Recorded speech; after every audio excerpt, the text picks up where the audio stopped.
Moikka! Moikka! Tervetuloa uuden videon pariin. Tänään me seikkaillaan Lintusaarella. Tämä venekyyti Lintusaarelle lähti Vardö satamasta ja kesti vain noin 10 minuuttia ja hinta oli 600 kruunua per nuppi.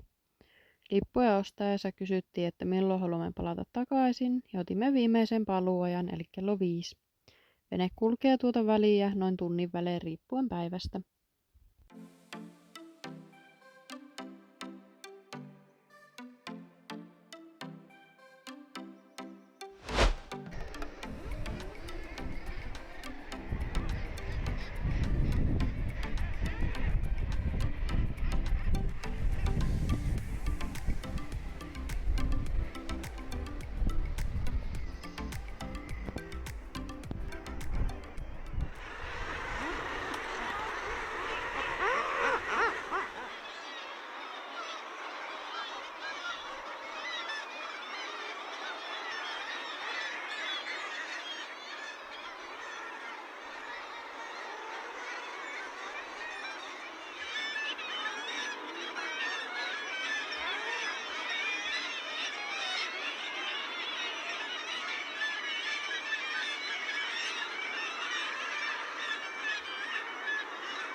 Tämä on kyllä uskomatonta, kuinka paljon täällä on näitä lintuja.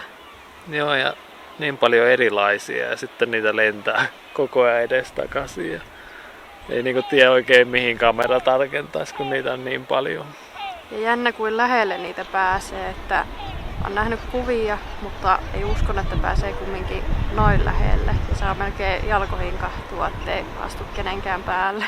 No joo, tossakin oli yhden linnun pesä, niin oli portaitten alla, niin se meinasi sitten nokkasta hennää nilkasta, kun mentiin siitä.